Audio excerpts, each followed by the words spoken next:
morning. It's about 5:47, 5:48. I'm a bit late this morning. I usually come to the site anywhere between 5:30 and 6:30 in the morning. And I decided to do this video on a day in the life of me, a site superintendent. I am asked from time to time to talk about the construction industry from the management side. And one of the management planks of construction is the site management aspect of it. Most people might just think of the sub-trades themselves and the trade workers, but there's a whole different side of construction that you don't see. So come with me, I'll show you how I do my day. So usually, because I'm the first one here from the management staff, so on the management staff you have me, the site super, I have my assistant, and I have a co-op student that's also an assistant to help with the paperwork. This particular company is core certified, so we have a lot of paperwork to do. So the summer students help with the paperwork, my assistant help with all and sundry, but I get here first and I have a ritual that I do. I have inculcated in them the same ritual, but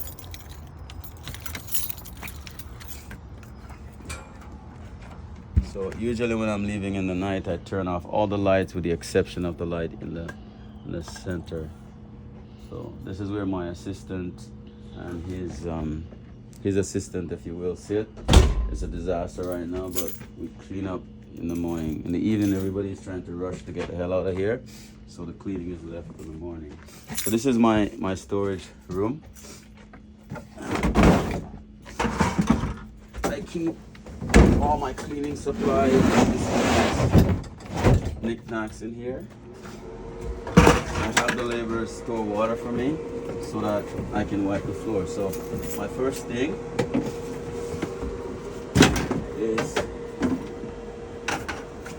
come in, get all the stuff together, I sign in. This is a general sign-in sheet. Everybody that comes in sign in here. So today is June 20th. Yeah, so I sign in. When the trades come, they sign in. Then every trade has a binder with all their safety documents that they need to fill out. And they fill this out, sign it, and then they get off and do their thing. So over here is my office. I keep the tools in here. And when my laborers come, they have to sign out the tools, because if I don't do that, I find that the tools just disappear. And even though I do that, sometimes they disappear. But that's another story for another day. So I'll start the cleaning. So what I do is I put all these chairs on the table.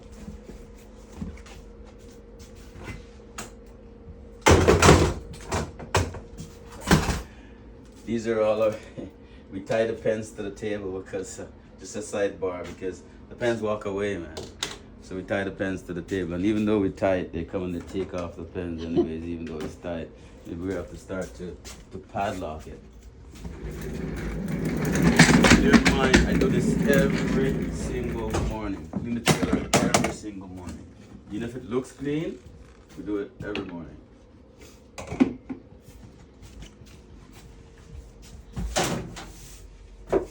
So, I want to tell you a little story as I sweep why I do this. So, in 1998, I went to a school. I graduated from a school called, at the time it was called Ryerson University. They now call it TMU, Toronto Metropolitan University. And I couldn't find a job for like 6 months. So a friend of mine got me into IT, and man, I like the IT situation.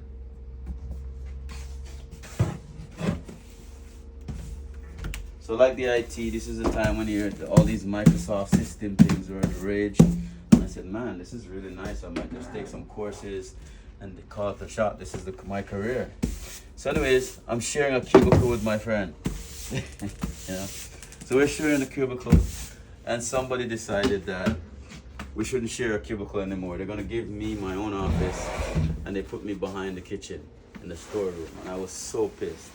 I'm like, after 10 years of slugging it out coming to this country and doing all inside jobs and all that frustration to become an engineer. I get an office behind a kitchen. It's not happening. So I decided I was gonna leave. And I started looking for a job. And I landed a job at Tridel. And you know, Tridel is the biggest condominium developer in the GTA. I might say in the country maybe. So you know, I was tickled pink that I had that job. So I show up, first day, and show up, you know, met the site super, introduced himself, I introduced myself, he knows I'm coming of course. And he says, you're like my office attendant. You sweep the trailer and you get my lunch from the coffee truck. I say nothing, I sweep the trailer. And an extension to that, back then and even now today, the washrooms on the construction sites are an absolute disaster. And I'll show you my toilet. I pride myself on keeping them clean. Even the ones that the trades use, I'm on their back. When I orient them, I teach them how to use the toilet, to be honest. But I'm digressing. Anyhow, he thought he was demeaning me, an engineer coming out of university, and he's sweeping a trailer. But till today, 27 years later, I sweep the trailer. So sometimes you can take adversity and take the good out of it. It's good discipline to clean your environment. Clean your environment, right? It sets the tone for your day.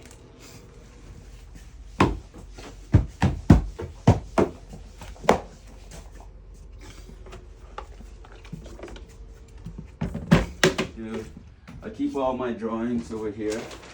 I get a nice shelf.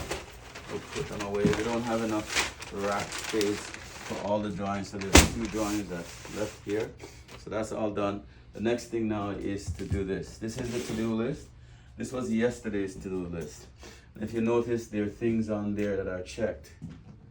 So the ones that are checked, it means that those ones were done. This one wasn't done. This one wasn't done. And this one wasn't done. And this one wasn't done. So today, we're gonna do these two. We're gonna do this first and then that second, right? And so usually, every day that we fill these out, I take a picture. My assistant gave me this little app on my tablet that allows me to take a picture, and it stores all these in an app. I usually have to write it down by hand and write it down in a book and all of that. So I'm gonna go get my tablet, I'm gonna take this picture, then we're gonna clean it off, write today's information, and then we're gonna go open the site in preparation for the trades coming in. Yeah, so this is a little app. It's called Keep Notes. I just press it, it comes up, and I'm able to, if I hit image, then it'll allow me to take a photo, line up myself, I take the photo, then I'm able to add a title to it. So, today's a short day. We only work till 12 on Fridays. So, I'm pretty sure we might not get to this. This we're gonna work on. This we have to work on because I have an internal meeting at 11 o'clock. So we have to work on this. So this we're gonna work on here. And this is important. So we're gonna work on that. This we might not work on that. And then up here we have to work on this is assigned labor.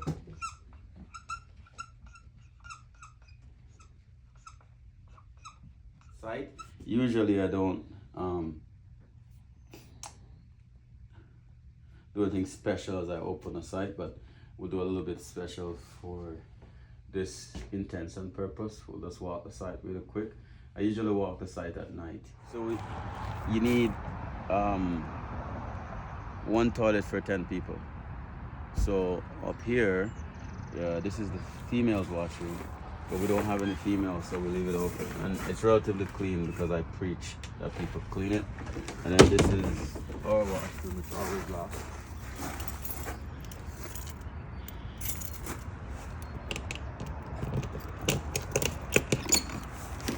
And this is obviously well clean. It's always locked. This is for our site staff, management staff, and any guests that would come. Yes, that was somebody that came in really early. Needs orientation. When you come to the site for the first time, you need to be safety oriented. And because we are core certified, we have a lot of other ancillary paperwork that needs to get done.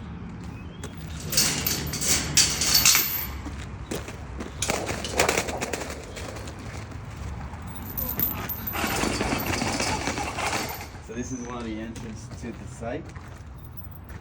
So it has 2 stories, and we're actively working on both stories actually. So the ground floor is more advanced.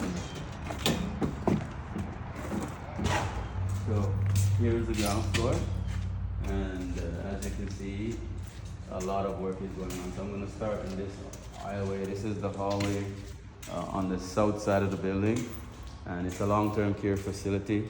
You got 20 rooms downstairs and 20 rooms upstairs for 40 rooms. So here's a typical room. This is a single suite. You get your toilet with no showers are in here, just toilet. So you get your lab, your water closet, and this is where they're gonna live. They have their bed and table and whatever else they have. So you can see it's really small. Stud work is going on, plumbing work is going on. This is our duct shaft. So the ducts from downstairs run upstairs and go into the mechanical room where the air is coming from. So this is a bathroom. This is your electrical room, ground floor electrical room. This is another bathroom. There's lots of bathrooms on this building. This is another bathroom in here. This is the existing building. So there was a building here going all the way back there. We demolished that side of the building completely. On one side there was a breezeway, so on the west side there was a breezeway, but this side it was integral with the existing building. So we chopped, if you come here, see all these beams coming up? We chopped the building here, chop it out, demolish it, kept the slab, kept this part of the building active, and came out like a phoenix with this building. So this is the existing side. Over second floor. Elevator comes up. This is the mechanical room that I was talking about from downstairs where the duct shaft is getting, those ducts are coming to, massive. Got air handling units and whatnot, right? And this is our water heater to be hooked up and so on and so forth. And then these are utility rooms and whatnot. These are all utility rooms. And over here now, where the bedrooms are going to be. Same thing like downstairs on both sides. So you can see that downstairs is further ahead than upstairs.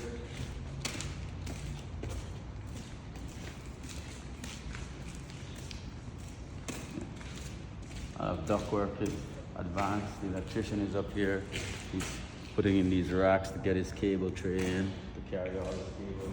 So this is the mechanical room roof that we're standing on. This is a flat roof. It's called a modified bitumen roof. So it has an air vapor barrier on the bottom, 2 layers of insulation, a base sheet and a cap sheet. That is your elevator tower. The elevator tower always have the elevator overshooting the building. That's your stair tower. That also has a flat roof like this. Modified bitumen roof. This is the roof for the main building.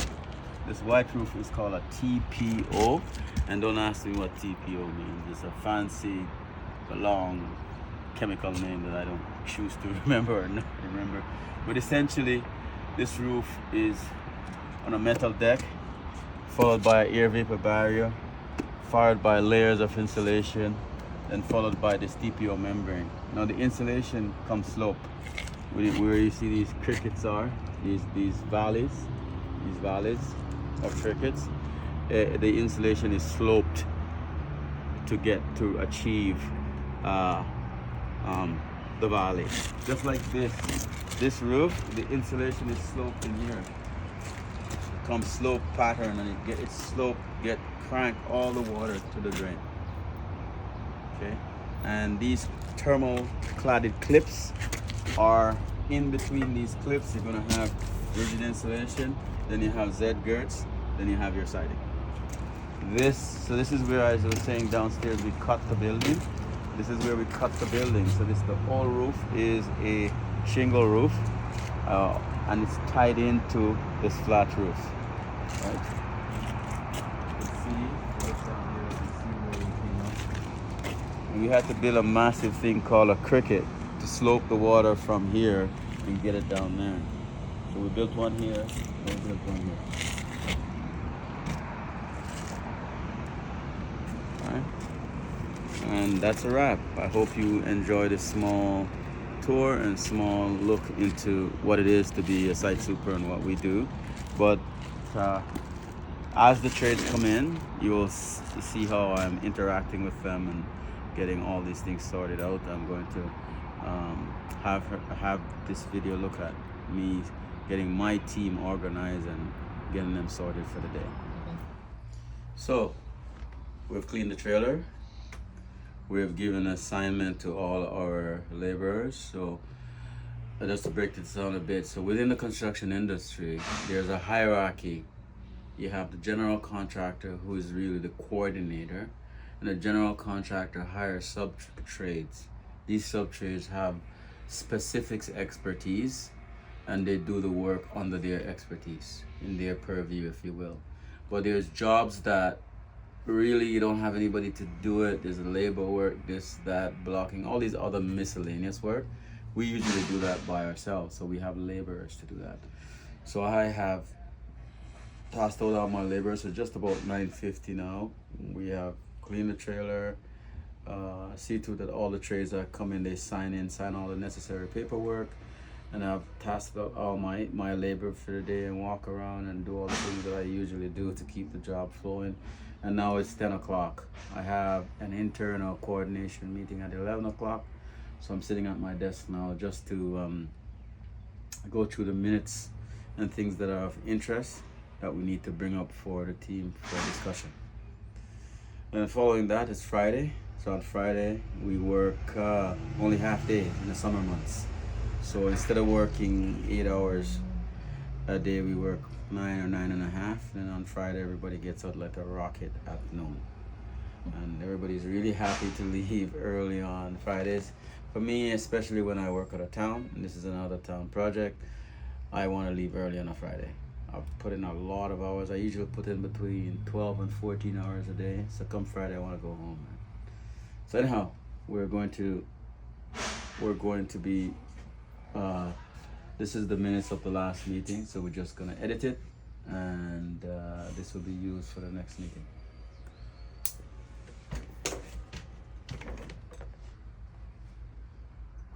So one of the tools of the trade is a laser level. So this is the level. This is the laser level itself. This is the tripod that it stands on. And this is the rod and the receiver. Rod and receiver. And it's really simple system to use, in the sense that with this, the land surveyor gives you an elevation. And then you know what that elevation is, and you can transfer that elevation anywhere. So for example, this is the finished floor elevation up here. And it's all the way down here. This is where it is. It's this part of the building. We're going to move it to the rooms because we're shooting elevations in the room. So we're going to transfer this elevation all the way along, and we're going to mark it down there, and then just keep going until we get to where we need to go. So this is the receiver. Where it's sitting now is on the finished floor elevation. So the land surveyor come and mark the finished floor for us. And what this is telling me is that I have to go down 20 millimeters, and then this will be the finished floor level. So you undo this.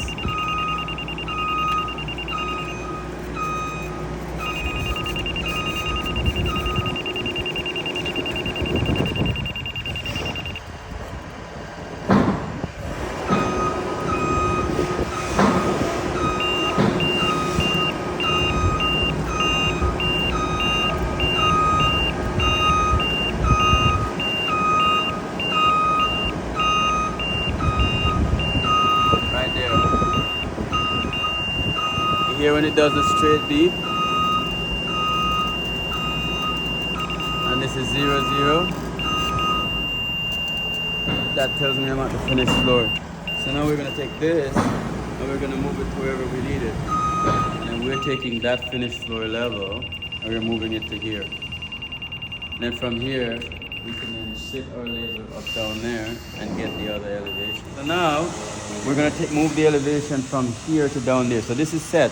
We don't move the laser. We keep the laser. Then we're gonna pick up that elevation there. Once we pick it up here with the machine, with the laser, the rod, and then that's set, and we know that that's the finish, we move this back there and we set it up again. So now the laser is down there, which is finished floor. We have established this now as the new finished floor based on keeping the laser at the finished floor level and setting up the receiver. So now we know this is finished floor. He's gonna bring the laser up here. We're gonna set the laser up here in this room, and it's gonna pick up this elevation now, and then that's finished floor again.